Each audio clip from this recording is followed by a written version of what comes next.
Hi అండి అందరికీ. సోమవారం ఉదయం అయితే ఇంక నేను మొత్తం పనులన్నీ పూర్తి చేసేసుకొని పైకి వచ్చానండి. ఇంకా ఫ్రెష్ అయిపోయి పైకి వచ్చాను. ఎందుకంటే పువ్వులు కోయటం కోసం ఇంకా బాబాయ్ వారికి పువ్వులే పెట్టడానికి లేవు. సరే ఇంకా ఉన్న వాటిని కోసేద్దాము కదా అని కోస్తున్నాను. ఇంక ఇవన్నీ కోసి పట్టుకెళ్ళి అప్పుడు పూజ చేసుకోవాలి. ఇంకా పనులు ఉన్నాయంటే ఊరు ఒకటి వెళ్ళాలండి. ఇంకా అందుకే పూజ చేసేసుకున్న తర్వాత స్వీటీకి ఏమన్నా పెట్టి అప్పుడు ఊరు వెళ్ళాలనుకుంటున్నాను. ఇంకా అందుకే కొంచెం ఎర్లీగానే లేచాను. కానీ లేచిన ఎండ మాత్రం చూసారా, ఏదో మెట్ట మధ్యాహ్నం ఎండలా కనిపిస్తుంది కదండి. ఇంకా మన చెట్టు మారేడు దళాలు చూసారా, పెద్ద పెద్ద ఆకులు వచ్చేస్తున్నాయి. ఇంకా అలాగే కొంచెం కట్ చేశాను. ఇంకా ఈ పువ్వులు కూడా ఉంటే ఇంకా వదిలిస్తామనుకోండి పాడైపోతాయి కదా. ఇంకా అదేదో ఎలాగ పూజ చేసుకుని వెళ్తున్నాను కదని ఇంకా పువ్వులు అయితే కోస్తున్నాను అమ్మవారికి పెట్టడం కోసమని. ఇంకా ఇక్కడ పువ్వులు కోసేసి ఇక్కడ మందారాలు కూడా ఉన్నాయండి. ఇంకా అవి కూడా కోద్దాం. కొంచెం మరం ఒకటని ఇక్కడ ఎల్లో కలర్ పువ్వులు ఉన్నాయి చూసారు. ఈ పువ్వులు అయితే భలే ఉంటాయి, చాలా బాగుంటాయండి. ఇంకా అవి కూడా కోసేసి ఇక మల్లె పువ్వు మొగ్గ చూసారా, ఇంకా చక్కగా స్మెల్ కూడా విడవలేదు కానీ మంచి స్మెల్ వస్తుందండి. పైన ఒక పక్క మొగల చెట్టు, ఒక పక్క మల్లి చెట్టు, ఇవన్నీ మంచి స్మెల్ వస్తున్నాయి. పైన అయితే మాత్రం పైకి వస్తే చాలండి నాకు భలే నచ్చుతుందన్నమాట. అంటే ఆ స్మెల్, ఆ మొక్కలు అవన్నీ చూసేసరికి ప్రశాంతంగా అనిపిస్తుంది.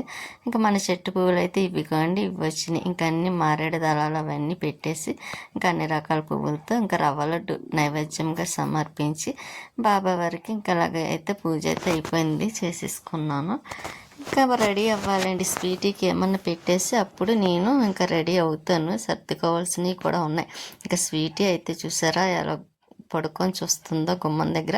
ముందుగా పూజ అయిపోయింది కదా, ముందుగా అయితే కొంచెం కాఫీ పెట్టుకున్నానండి. ఇంకా మల్లెపూలు అంటారా, ఇంకా అదేండి కుమారి గారు వచ్చారు కదా, ఇంకా ఆ రోజు ఆవిడ వచ్చేటప్పుడు తీసుకొచ్చారు. ఇక నేను జున్ను చేశాను కదండి, ఇంకా బాక్స్లో పెట్టాలి. జున్ను, గోరింటాకు ఇవన్నీ కలిపి పువ్వులు అయితే నేను రెడీ అయిన తర్వాత పెట్టుకుందామని అక్కడ పెట్టాను, మళ్ళీ మర్చిపోతానని. ఇంక ఈ రంగు డబ్బాలు ఇంకా అమ్మ వాళ్ళ ఇంటికి తీసుకువెళ్దామని మెట్లకి వేసుకుంటారు కదా, అందులో ఇంకా చాలా 2 సంవత్సరాలు అయిపోయింది కూడా, ఎలా ఉంటుంది అనుకున్నాను కానీ బాగానే ఉంది. ఇంకా రవ్వ లడ్డూలేండి, నేను చేసిన రవ్వ లడ్డు జున్ను. ఎందుకో ఈసారి రవ్వ లడ్డు కొంచెం నాకు లేదనుకున్నాను. అంటే కుదరకపోవడం ఏమి కాదులేండి, కొన్ని పాలు ఎక్కువైనాయి మాట అండి. నేను వేసేటప్పుడు గబుక్కుని వేసేసాను మర్చిపోయి, అలా ఎక్కువైపోయినాయి మాట. టేస్ట్ అయితే బాగానే ఉంది. సరే అనుకొని ఇంకా అంటే ఒక్కొక్కసారి చెప్పలేము కదండి. స్వీటీకి అయితే పాలు వేసాను తాగుదామని వచ్చి చూసారా ఎక్సర్సైజ్ చేస్తుందన్నమాట స్వీటీ అయితే. ఇంకా అందులోని రవ్వ లడ్డు నాకు ఈసారి ఎందుకో కొంచెం రవ్వ కూడా తేడా వచ్చింది కదండి. ఇక్కడ ఒక ప్యాకెట్ తీసుకున్నాను, బయట నుండి ఒక ప్యాకెట్.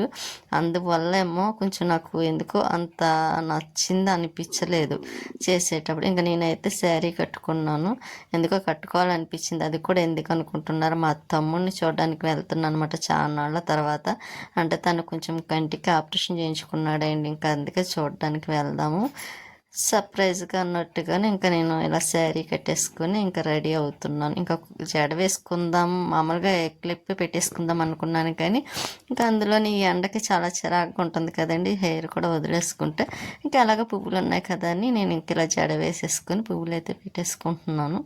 ఇంకా అక్కడ నాకు పినిస్ అది దొరకలేదు, ఎక్కడ పెట్టానో గుర్తులేదు, మర్చిపోయాను. ఇంక ఈ కంగారులో ఎందుకు వచ్చిందిలే అని కొంచెం పాయ తీసేసుకొని అలాగైతే క్లిప్ పెట్టిస్తాను. దానిపైన మళ్ళీ పాయ తీసి పెడుతున్నాను జారిపోకుండా.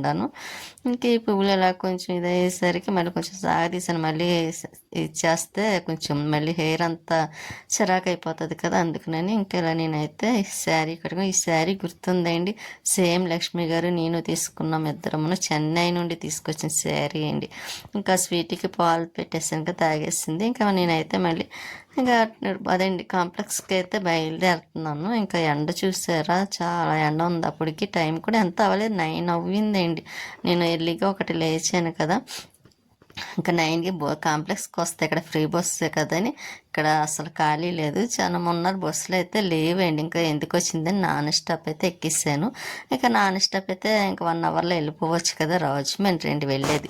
మీకు అర్థమైపోయి ఉంటుంది, నేను ఎప్పుడైతే బస్సు ఎక్కుతానో అప్పుడే రాజమండ్రి వెళ్తానని. ట్రైన్ అయితే విజయవాడని. అయితే ఈసారి నేను కంపల్సరీ ట్రైన్ మీద వెళ్ళాలనుకున్నాను అండి. రాజమండ్రి కూడా ట్రైన్కే వెళ్ళాలి ఈసారి నుండి అనుకుంటున్నా. ఎందుకంటే ఇంకా బస్సు ఎందుకో కొంచెం బస్సులో నాకు వామిటింగ్ వస్తున్నట్టుగా అనిపిస్తుంది. ఇంకా అదే ట్రైన్ అనుకోండి ఆ బాధ ఏమి ఉండదు. అందులో నాకు ట్రైన్ ఇష్టం, బస్సు కన్నాను. బస్సు అంత ఇష్టం ఉండదు, కాకపోతే ఇంకా వెళ్ళాలి కదా అని బస్సు ఎక్కడం తప్ప ఇంకా ఎలాగైతే నేను ఇక్కడ అదేంటి రాజమండ్రి వచ్చేసాను. ఇంకా బస్సు దిగి కొంచెం 2 అడుగు కొంచెమే వెళ్ళాలండి, నడిచి వెళ్ళిపోవచ్చు. కానీ ఈ ఎండ చూసేసరికి నాకైతే చాలా భయం వేసింది. అందుకే నేను ఇంక ఇక్కడ ఆటో ఎక్కేసి వచ్చేసాను. గుమ్మంలో దిగచ్చు కదా అని ఇంకా వచ్చేసరికి ఎండ చూడండి, టైం కూడా ఎక్కువ అవ్వలేదు, 10 అయింది. అంటే నేను 9 కూడా కాదు, ఇంకా ముందుగానే బయలుదేరాను. ఇంకా పెద్దమ్మ అమ్మ వాళ్ళ దగ్గరకు వచ్చేసరికి మటన్ కర్రీ, బిర్యానీ, గోంగూర, ప్రాన్స్, పచ్చి రొయ్యలు, గోంగూర, మటన్ కర్రీ అండి.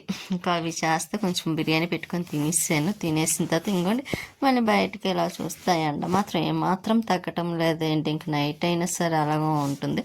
ఇంకా నైట్ టైం చూసారా, ఇంకా ప్రశాంతంగా అయినా ట్రాఫిక్ మాత్రం ఉంటూనే ఉంటుంది అలాగా. ఇంకా కాసేపు అయితే ఇంకా అసలు చెప్పక్కర్లేదండి, అంత నిర్మోషణం అదేంటి ఏంటంటారు, చాలా సైలెంట్ అయిపోతుంది ఇక్కడ ప్లేస్ అంతాను.